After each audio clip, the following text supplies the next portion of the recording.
Okay, B'ezrat Hashem, today in Masechet Shabbat we're going to learn Chet Amud Bet, 8b, and we're starting the last word on Chet Amud Aleph, 8b. We're going to have three sections today in the learning. The first is going to be another question against Rava's opinion, and then a proof to him. The second section will talk about carrying a bundle of reeds in the Reshut HaRabim. We'll see about that. And in the final section, we'll speak about this iskupa, which we spoke about before, which we see as mekom patur. We'll get into those halachot as well. So let's just remember where we're holding here. We were in the middle of a machloket when we finished off last time. We had the following machloket. We know if you have a pit that's 10 tvachim deep in Reshut HaRabim, and it's 4x4, that's Reshut HaYachid. That's, everyone agrees, that's not debated. But 9 tvachim deep was a machloket. Wow, what was the machloket? So we had Rav Yosef and we had Rava. Rav Yosef said, since this is 9 tvachim deep, it's used by the public. People used to put things in there apparently. Even though it's not such a convenient usage, Mikol Makom, nonetheless, it's less than 4x4? Let's say it's 4x4. So it's 4x4. Oh, so Rav Yosef said, since it's used by the public, so even though it's only 9 tvachim, which is not, like, you know, it still has status of Reshut HaRabim. That was the position of Rav Yosef. Rava argued and said that's called tashmish al yedei adchak. It's called a inconvenient usage. It's not a convenient thing to use, and therefore that type of a pit is not Reshut HaRabim, but more like you're saying, which is Reshut La'atzma. So now if it's 4x4 tvachim, it'll be Carmelit. If it's less than 4x4, it'll be Makom Petur. Exactly. That was Rava's opinion. So last time we learned, we asked a kasha on Rava from a Braita, we answered it, and we're going to pick up with another question against Rava. We're going to try to prove that even if it's a tashmish al yedei adchak, that it's used, but it's not convenient, it's still considered batel to the Reshut HaRabim. We're going to ask on Rava. That's what we're going to do today. Yeah. Like Chorei Reshut HaRabim? Like Chorei, I guess that's true. We had similar machloket actually. Very interesting. So like this, let's get into this now. Before we start, we have to know halachot, just a brief halacha about eruvin, just a quick halacha. I don't want to get too much into this, but like this. Usually, okay, let's just start simple. The place that I decide is my residency, the place that I decide I'm going to stay for Shabbat, becomes my makom shvita. That's the place that I am going to live before Shabbat.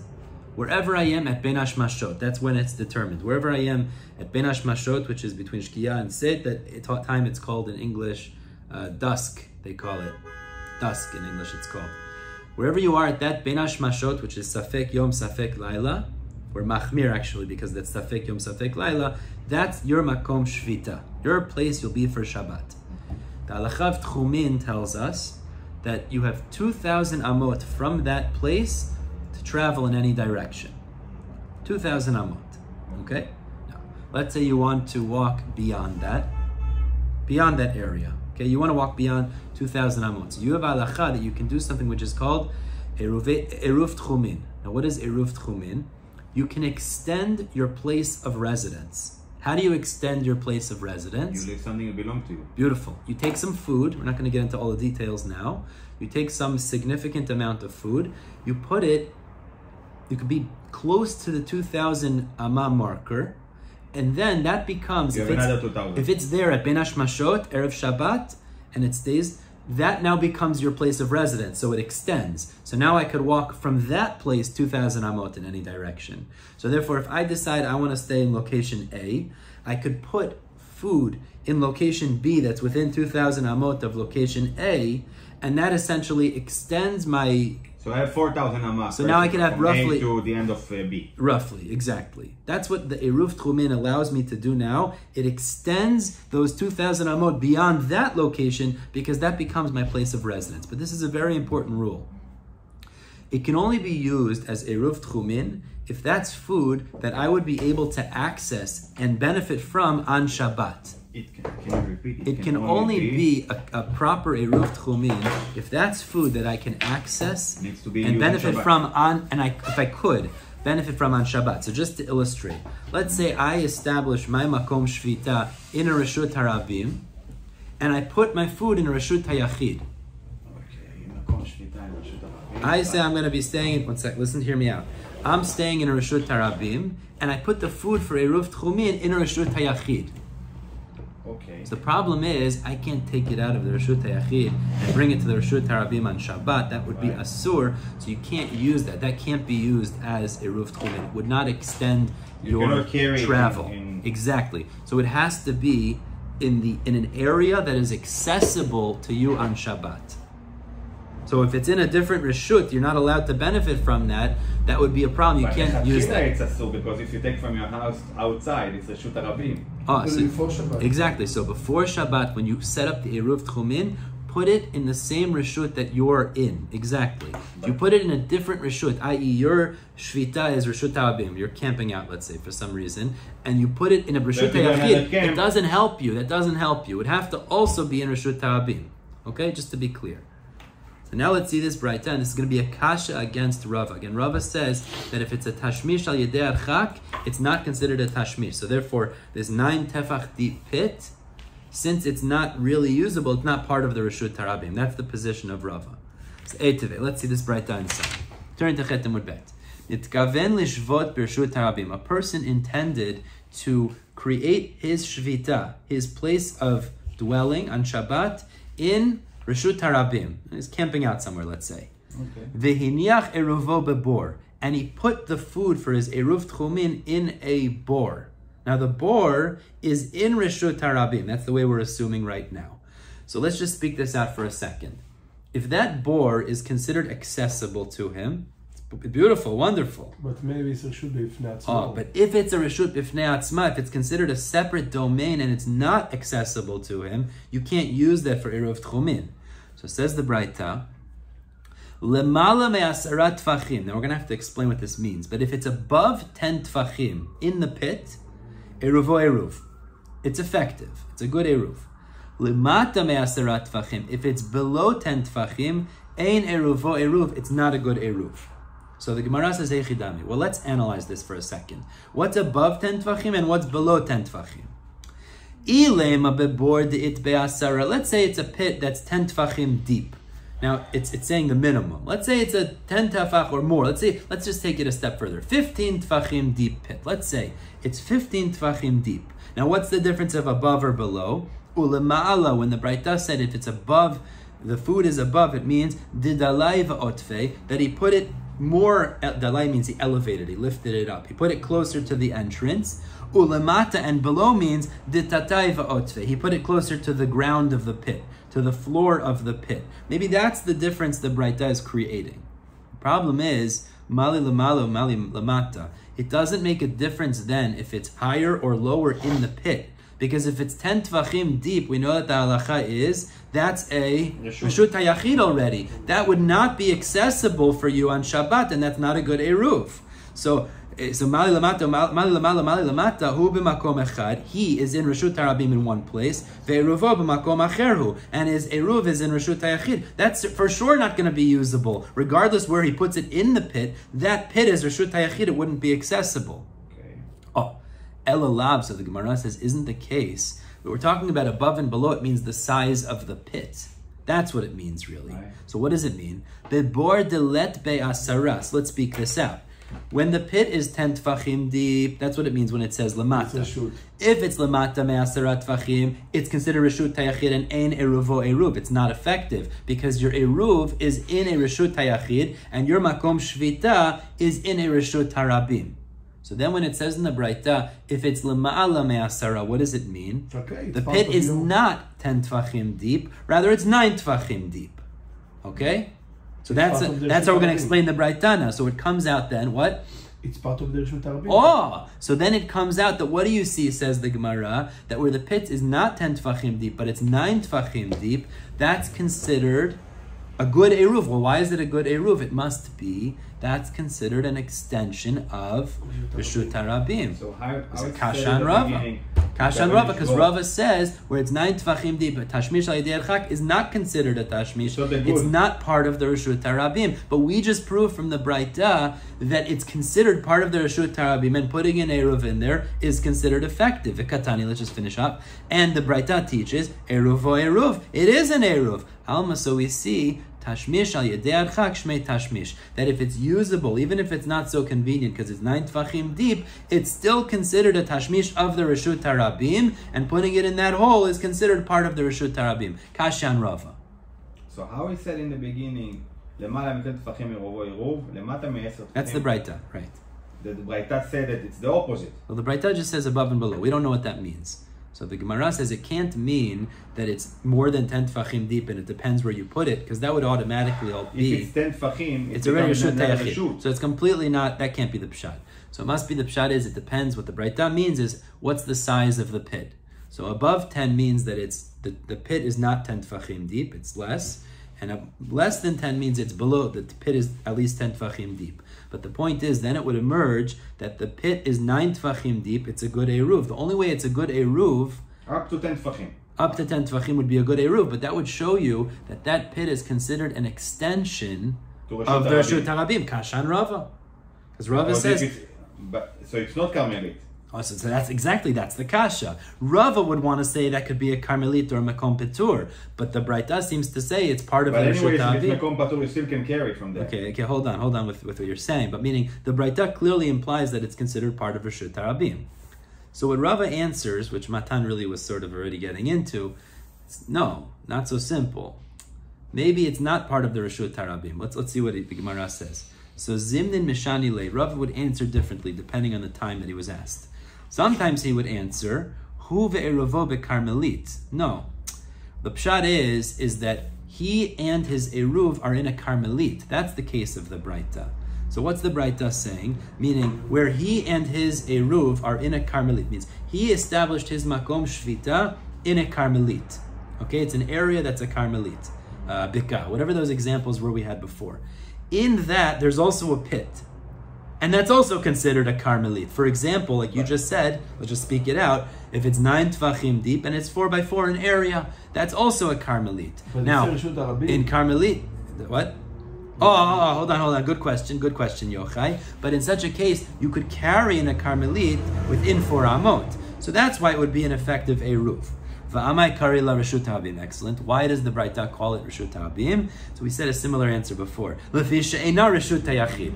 Because it's not Reshut Hayachid. Meaning the Braita is just saying it's not a Reshut Hayachid, it's not really Reshut Harabim either, but really it's a Karmelit. So for pits we have a different halacha compared to something that is above ground. If it's 10 Tfachim deep, that's already Reshut Hayachid. But if it's 9 Tfachim deep, like Rava is saying, like you just said, it would be Karmelit if it's 4x4, and in such a case you could say he could access it, and that would be a good effective eruv. It's not a kasha and Rava.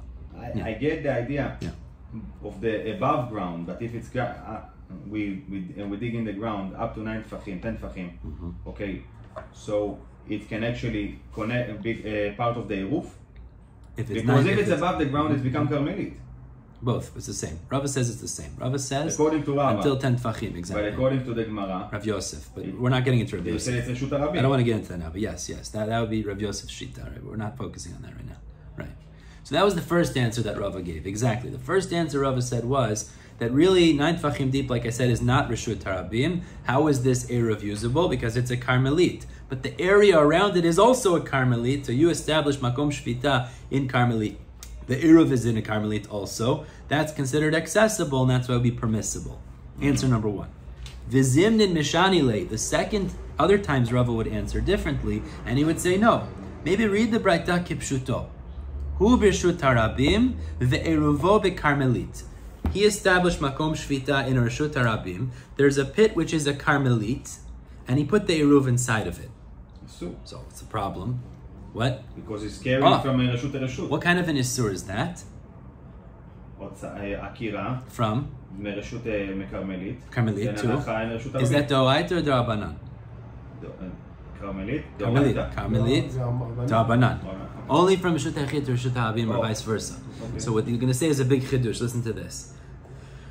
What Rav is going to say, the second answer is really that the pit is Karmelit, it's true, it's not Reshut Harabim, and you establish Makom Shvita around it in a Reshut Harabim. Now there would be an Isur D'Rabanan to carry from Karmelit to Reshut Harabim. So how can you say that's a good Eruv Tchumim? Oh. So Rava says a chidush. There is a Shita which is Rebbe, Rabbi Yehuda Nasi, who holds since Ben Hashmashot, which is the time between day and night, we call it dusk in English, that time period, it's a safek yom, safek laila. We don't know if it's day or if it's night. So we don't know really if that is Shabbat or not Shabbat. That's a safek. So we accept Shabbat earlier. But says Rebbe, since we don't know if that's safek yom, safek laila, we don't know if it's day or night, only the isurei deoraita of Shabbat apply then, but not the isurei drabanan. It's a big chidush what I just said. It's not across. I want to just point out it's not across the board. There are exceptions to this rule, but that's the position of Rebbe. We're more lenient by isurei drabanan during Ben Hashmashot because it's not clear if that's really Shabbat or not. Okay. Now, to establish an eruv, what did I say before? It has to be that the food is somewhere at Ben Hashmashot. Okay. Now, at Ben Hashmashot, what would be the isur for you to take that food from that place to Reshut Harabim? That would be an isur d'Rabbanan. So therefore, exactly. So therefore, what Rava says in the second answer is, the reason it's considered accessible is because when do you establish Makom Shvita? At Ben Hashmashot. This would be an isur d'Rabbanan, which is not considered prohibited during Ben Hashmashot. So therefore, even though on Shabbat, by the way, you cannot take that. But since during Ben Hashmashot, which is the time that you established your residency, your place of dwelling for Shabbat, it would have been permitted to take that out because it's an isur d'Rabbanan. So therefore, this would be considered a eruv as well. So even though you're in Reshut Harabim and it's in Carmelit, which you're not allowed to take out on Shabbat, but when is it established as an eruv? During Ben Hashmashot. During Ben Hashmashot, you would have been allowed to take it out because the Isurei D'Rabbanan don't apply during Ben Hashmashot. So therefore, it could be considered an eruv, even though on Shabbat you can't take it out. But it's hard a little bit because really the eruv can be applied when Ben Hashmashot. When it's Shabbat. When it's really stopped. When you can use it for your benefit is on Shabbat, but it comes into effect during Ben Hashmashot. Makom Shvita, it's a yesod in Eruvin. Makom Shvita, the place of your residency, your dwelling, is established during Ben Hashmashot. That's the halacha. Even though on Shabbat it's not going to be good anymore. Even though you can't access it. Because we established Ben Hashmashot, and Ben Hashmashot we can do Shvut is mutar, exactly. Exactly. Let's read that inside now. Says the Gemara, so Zvizimni Mishanila, Hu B'Shut Harabim Ve'eruvo Be'Karmelit. He is in the Reshut Harabim. His eruv is in the Carmelit pit. Ve'Rebbe, this is the position of Rebbe. The Amar, because Rebbe says, Kol Davar Shu Mishum Shvut, any of the Isurei Shabbat that are D'Rabanan, Lo Gazru Alav Ben Hashmashot. We don't make a decree on them during Ben Hashmashot. Now, Rava just answered up the Braita. Now, this is a very interesting yesod in general. Sometimes you have a machloket, let's say, between Amoraim. And then there's a Braita or a Mishnah that challenges one of the Amoraim, a Kasha, right? So the Amora will answer, no, you're not understanding the Mishnah or the Braita, this is the Pshat in the Mishnah and the Braita. Sometimes it's just a Dechiyah, meaning what he's saying is not necessarily true. He's just saying you could learn the Mishnah or the Braita that way, so it's not a question against me. You understand what I just said? Sometimes you have machloket Amoraim, right? And one Amora says, look, I'll show you, I'll prove to you my position is right, because there's a Mishnah that supports me. So the other Amora will say back, no, you could understand the Mishnah differently, right? Now sometimes it's just a dechiyah, it's a terutz, it's a, you could learn the Mishnah that way, but it's not necessarily the pshat in the Mishnah. It just shows it's not a kasha on me. That's what the Amora is essentially saying. What Rav is about to tell us is, don't think that I'm just pushing you off. Don't think that I'm just telling you an excuse so that I can keep my position, but I'm going to prove to you what I hold of Tashmish al Yedei Archak is not called Tashmish, meaning if it's 9 tfachim deep, it's not a chelek of Reshut Harabim. I'll prove to you that a Mishnah holds that way. So therefore I'll prove to you what I'm saying must be true. Oh, so how does he know that? He's going to prove it from a Mishnah. So Rava says like this, Velo tema, but don't say that I'm just pushing you off. But what I'm saying is not necessarily true. Rather, I'm telling you dafka, means what I'm telling you, this pshat that I'm saying in this braita, based on my shita, that tashmish al yedei archak, if it's 9 tefach deep, it's not connected to the Reshut Harabim. I'll show you that a Mishnah holds this way. How do we know Mishnah holds this way? Can you please repeat it again? So, Yeah. Lo tema, don't say that I'm just pushing you off. Exactly, I'm telling you dafka, I'm telling you this is the truth. How do I know that? Because the Mishnah holds this way. Ditnan. Because there's a Mishnah later on Kuf Amud Bet. This is a Mishnah on Kuf Amud Bet. The Mishnah says like this. The Mishnah there is talking about how a sea, a yam, would not be considered a Reshut Harabim. A yam, a sea. We already learned. Spoke about it. Spoke it's considered a Carmelit. Right. But then it says in that Mishnah, it says, Imaya Rekak Mayim. If it was, now literally Rekak Mayim is like a pool or a puddle of water. Okay? So it's in the Reshut Harabim, and there was some sort of a puddle of water. So it's a lot of water in Reshut Harabim. Vireshut Harabim mahalechet bo. But the people, the public travel, they walk through it. Oh, so they walk through it. Hazorek letocho dalit amot chayav. So if somebody would throw 4 amot and it lands in that, you're chayav. Meaning, the puddle is not Reshut la'atzmo. Rather, it's considered Reshut Harabim. Since people walk through it, it's considered part of the Reshut Harabim. So if you pick something up, throw it 4 amot and it lands on that, you're considered chayav.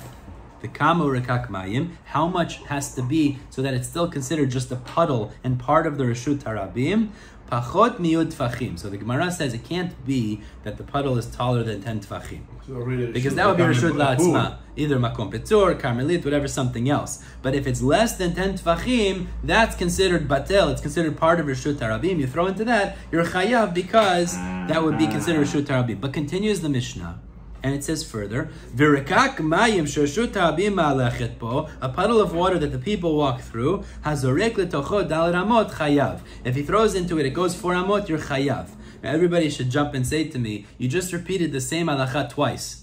The Mishnah says the same halacha, seemingly, the same point twice. It says, if you have a puddle, and the people walk through it, you throw into it, it's less than 10 tvachim, you're chayav, because it's part of Reshut Harabim. Why does it say the same halacha twice? So says the Gemara like this. Bishlam, this is all Rava answered. Rava explaining.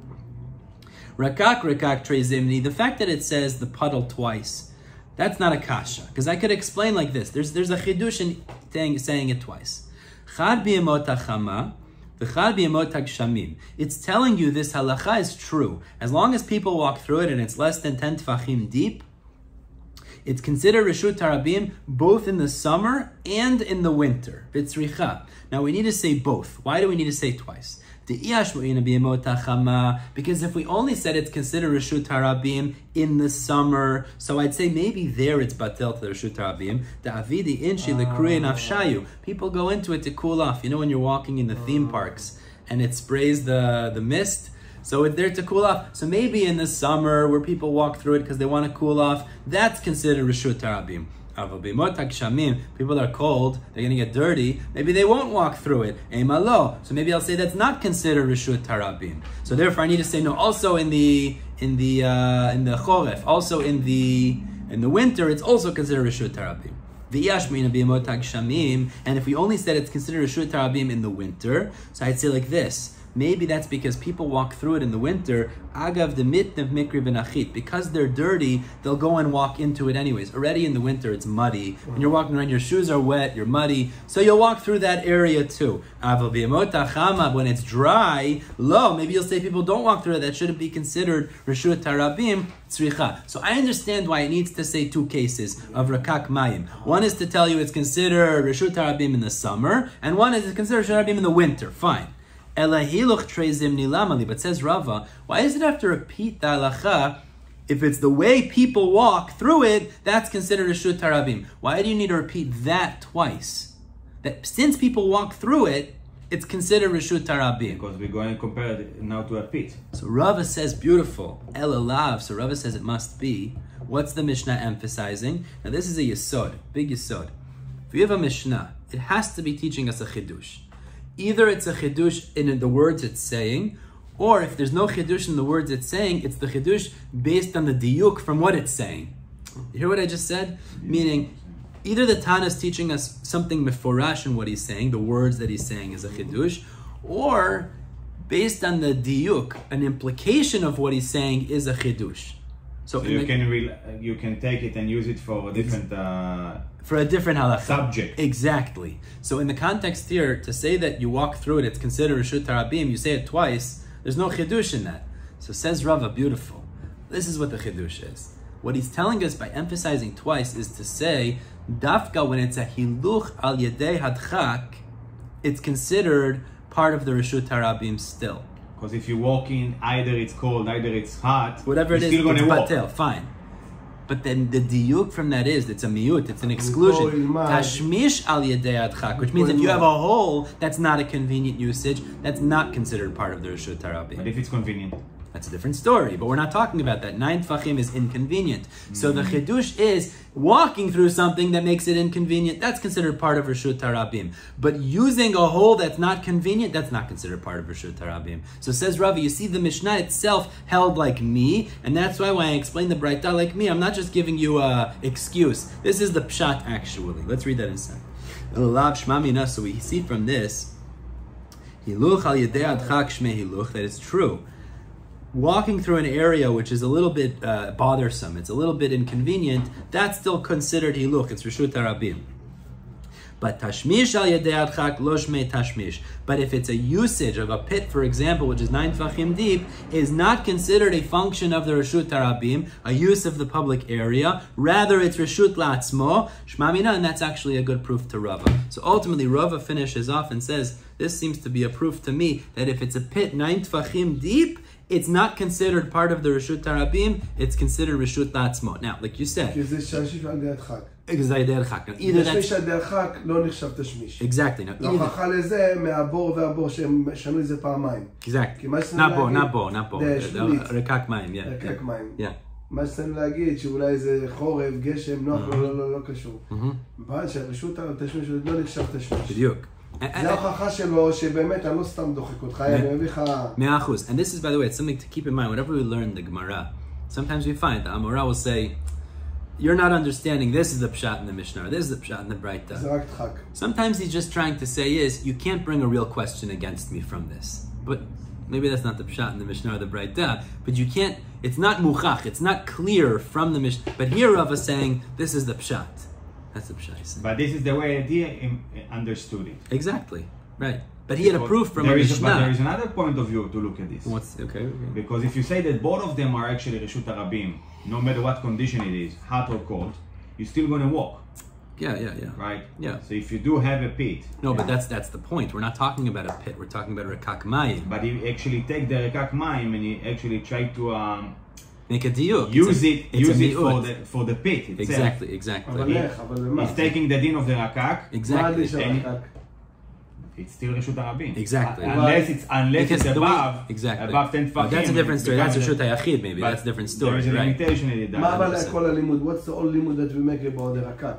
To prove that what? Why should you prove it? Because what we see is hiluch al yedei adchak is considered hiluch nonetheless. But we see tashmish al yedei adchak is not considered tashmish. מפה אני מוכיח שהבור הזה זה תשמיש ידי הדחק, זה לא רשות בעצמו.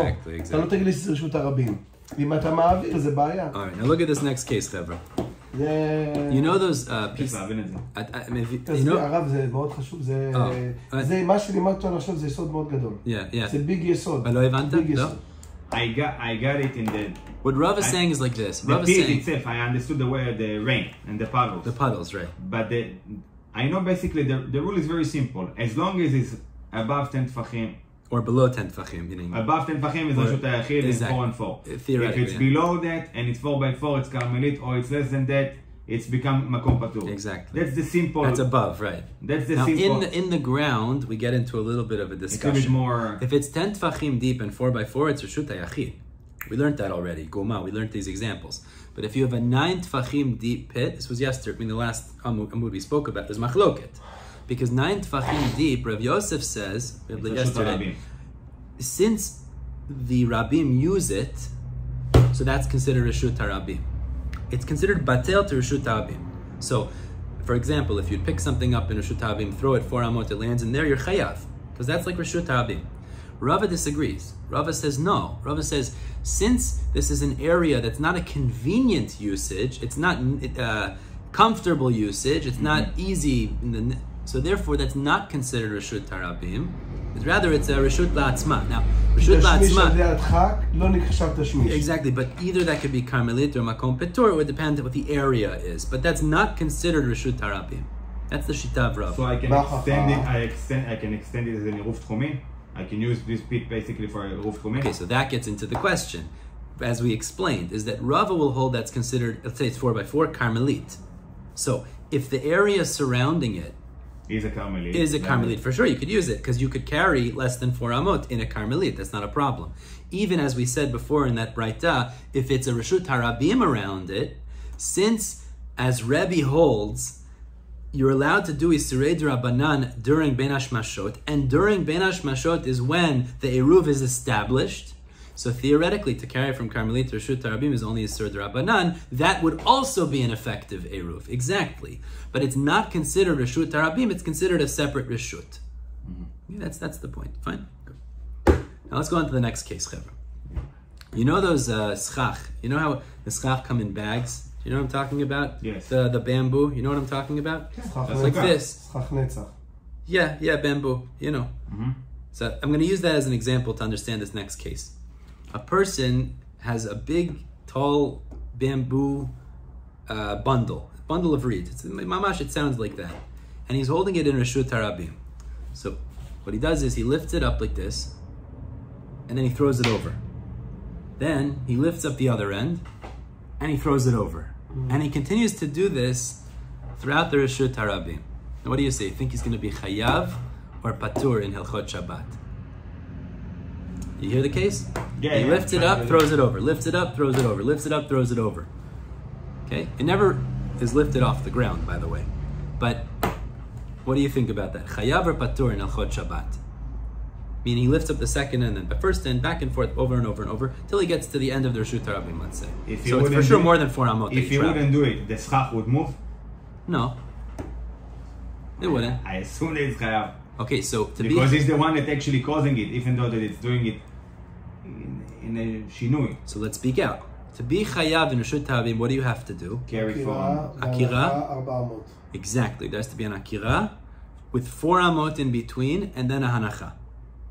Right? Now to be an akira, what does it have to be?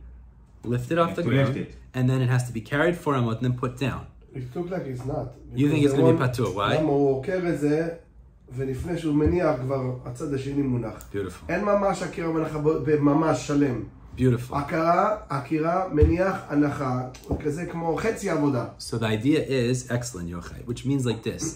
To do an akira, the entire item needs to be moving. Here, the moment you throw it over, now the first half is moving, but the second half now is on the ground. You do a new akira for the first half, that falls over. The second half now is in its place on the ground. There's no one moment that the entirety of this is moved 4 amot. So you're not going to be chayav in halachot Shabbat. This would still be asur mistam, I assume. But it's not going to be chayav midoraita because you didn't lift an item entirely up, do a 4 amot travel, and then put it down. Now, to be clear, if you would drag it in Reshut Harabim, 4 amot, that would be chayav. You don't have to actually lift it off the ground. The point is, it has to entirely move from its original location. Here, it did not entirely move from its original location because the second half, which is on the ground, was actually in place. So it's like you did akira nacha, etc., etc. But if you would drag it, actually, you'd be chayav, even though it didn't lift off the ground. That's the chidush we're about to say. So let's see this inside. Amar of Yehuda. Zirza dekani is a bundle of reeds. Means it's like, I think the example of schach is a good example. So Rama, if he threw it, vizakfe, and then he stood it up again. Rama vizakfe, he threw it and then stood it up again. The same story over and over again. Lo mechayev ad akarle. He's not chayav unless he actually lifts the whole thing up, moves 4 amot, and then puts it down. So long as he's doing this, you never have akira 4 amot and then a hanacha, and you're not going to be chayav. Okay, that was a short section. Now we get to the third and final section of the day, and we're going to touch back on this idea of iskupa. Amar Mar. So we had this in the Braita. Remember the Braita in Vav Amud Aleph. We spoke about the Arba Reshuyot. We had Reshut HaYachid, Reshut HaAbim, Carmelit, and then we said Makom Petur. So we said this at the end of the Braita, we spoke about iskupa. What is iskupa? Threshold or doorstep. Really, that's what it is. So this iskupa, we said, let's just remember what the Braita told us. We said, iskupa, we were imagining it's between Reshut HaYachid and Reshut HaRabim. If somebody was standing on this iskupa, he could take something from the balabayit and give something back to him. But it had to be above 3 tefachim height. Hold on. Now we're going to get into now. We're going to figure out exactly. We're going to figure out what this is exactly. He was also allowed to take something from the ani and give it back to him. Meaning, he could have transfers from both of the reshuyot around him, but he's not allowed to take something from Reshut HaYachid and then pass it over to the Reshut HaRabim. Remember, we spoke that out. Fine. So the Gemara is going to try to put it down? Well, he doesn't even have to, because simply accepting it is considered hanacha. Remember, if you holding it's but the Gemara is going to try to figure out exactly what is this iskufa that we're talking about. We already sort of spoke it out, but what is the status of this iskufa? What is the reshut of this iskupa? So let's see. Amar Mar, Adam omed ala iskupa. If somebody's standing on this iskupa, is that modern Hebrew? Iskupa? No. Okay. Iskupa. So iskupa is a threshold, it's a doorstep. So, meaning basically it's a somewhat elevated area, somewhat of like a little box on the ground, essentially. That's what it is. So Amar, Adam omed al iskupa. If a person's standing on this iskupa, notel mi balabayit v'noten lo. He could take from the balabayit, from the person in the Reshut HaYachid, and give it back to him. Mutar. Notel mi ani v'noten lo. He could take from the ani outside, Reshut HaRabim, and give back to him. But we said he can't take it from one and give to the other outside. So, iskupa mai. What is the status of this iskupa? What type of reshut is it?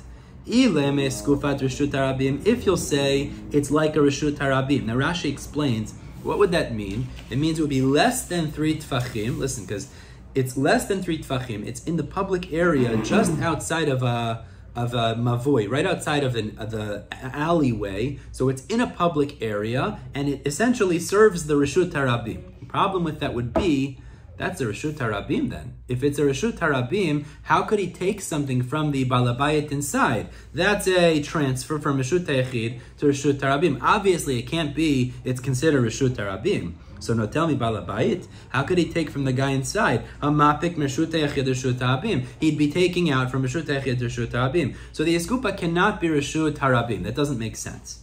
So Ve'ela, maybe you'll say, iskupa Reshut HaYachid. Maybe you'll say like this. It's something that's inside of the Reshut HaYachid, under the roof of the Reshut HaYachid. It's 4 by 10 tefachim, so it has the significance of Reshut HaYachid. The problem then is, no, tell me na'ani, how could he take from the person who's outside? Hakama ayel Reshut HaRabim, Reshut HaYachid. He's bringing something from Reshut HaRabim into Reshut HaYachid. That's also asur, so that can't be either.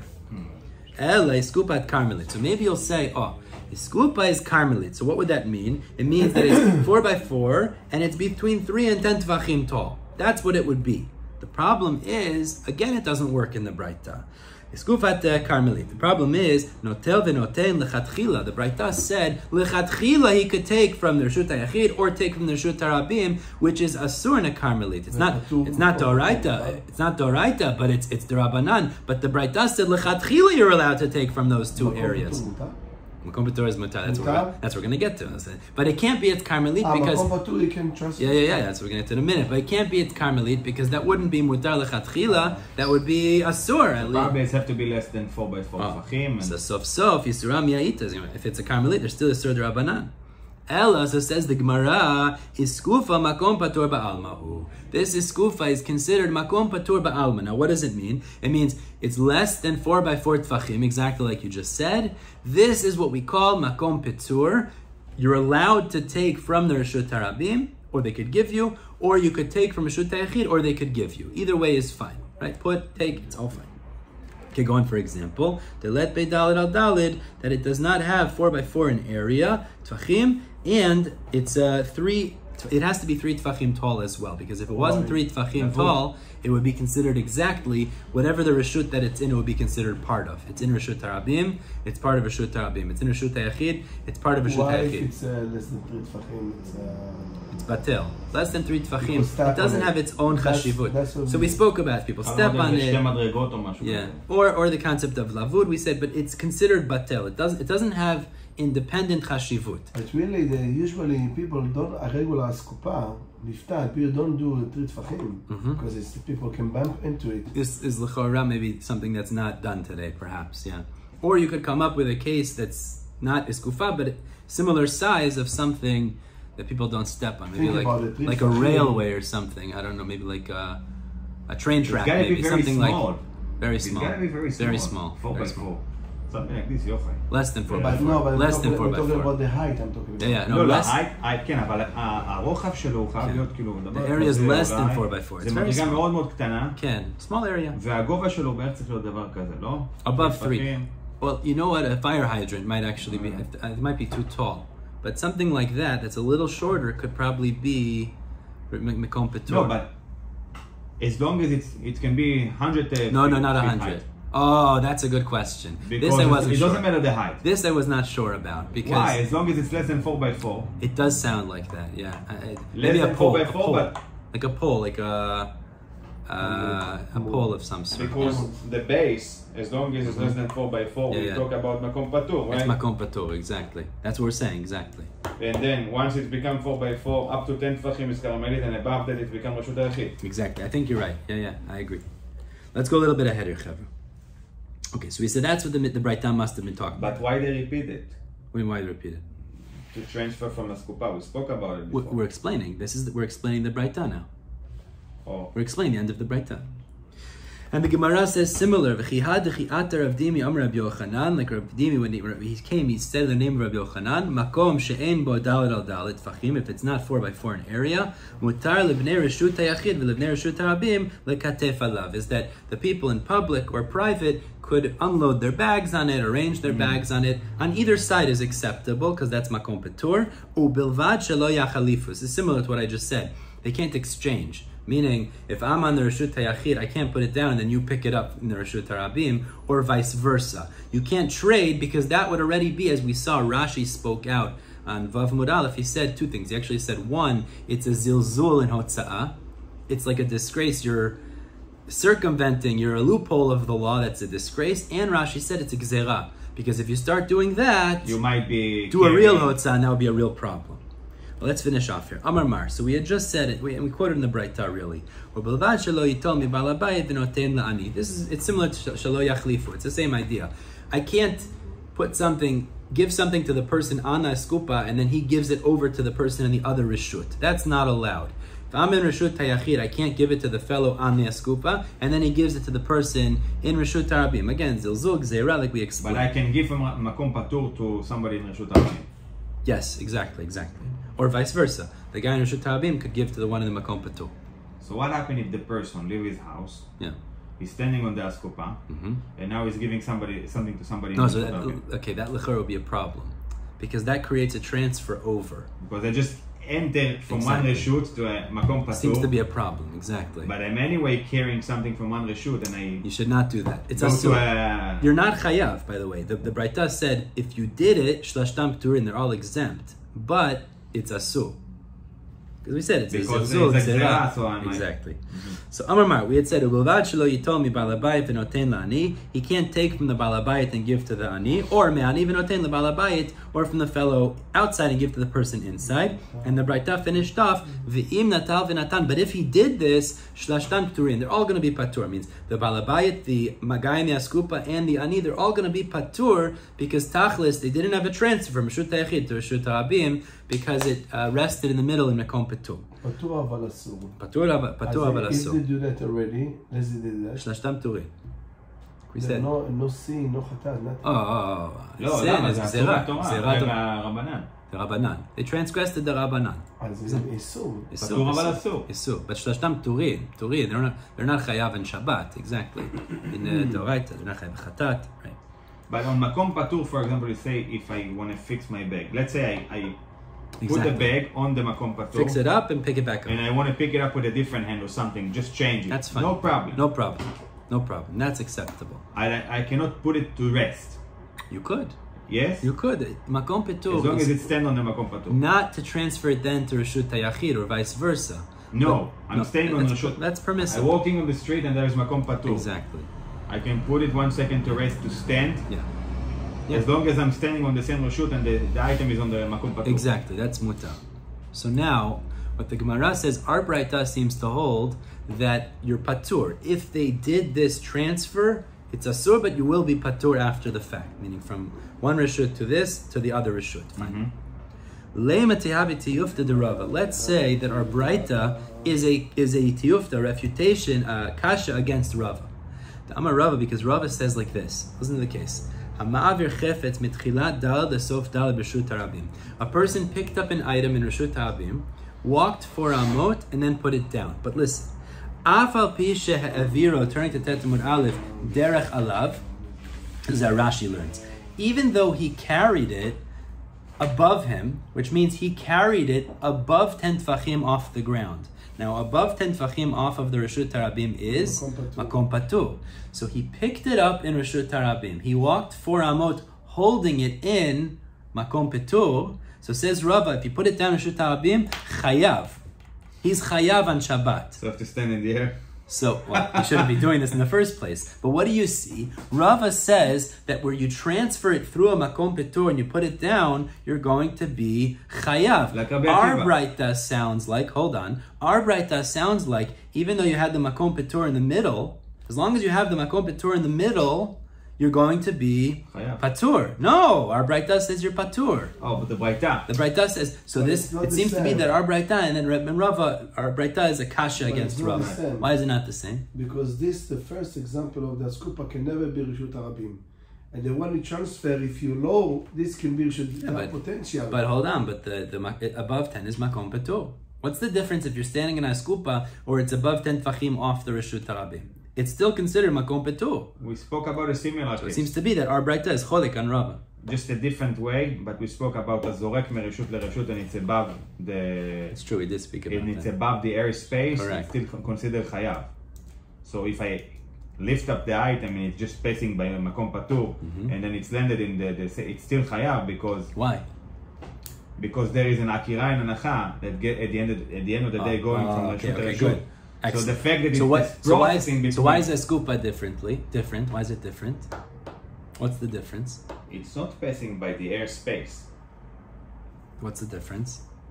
So the Gemara is going to say very, very simple. There is for certain needs that you can use the iskupa. When the guy on the iskupa accepts it, that's considered a hanacha. Okay. Understand? So if you're outside and I'm on the iskupa and then there's a guy behind me who's inside, when I accept it from you, that's already a hanacha. So when I go and give it back to the other guy, it's asur I'm doing because of gzeira. But tachlis, it's a new akira from makom patur, and then I give it to the guy there. It doesn't just pass through it. There's actually a hanacha on the makom patur. In Rava's case, when he carries it through the makom patur airspace, there's no hanacha there. So there's nothing breaking up the akira and hanacha. So you have an akira and reshut harabim, hanacha and reshut harabim, so you're chayav. In the case of the iskupa, simply by accepting it, that is a hanacha. Since that's a hanacha, it breaks it up, and you're not going to be chayav. And when you carry the items over 10 tfachim b'reshut harabim, there's no hanacha. There's no hanacha. No hanacha. So it's akira and hanacha, reshut harabim. Although it's a different reshut, exactly. Just because it's makom patur, so it's basically declined the chiyuv. Exactly. Let's read that inside. The Gemara answers, Atam lo nach, in the case of the iskupa, of Rava, it didn't rest in the makom patur, hachanach, but in the case of the Braita, it did rest in the makom patur. When the guy on the iskupa accepted it, it rested there. That's already a breakup of the akira and hanacha, so you're not going to be chayav. Okay, so it's not necessarily a kasha on Rava. We'll stop here, the top of Tet Amud Aleph. We're going to pick up tomorrow with Achirim, which was cholek in the Braita, and this idea of iskupa. Zat Hashem, we'll get to that. Tet Amud Aleph tomorrow. Yom Tov.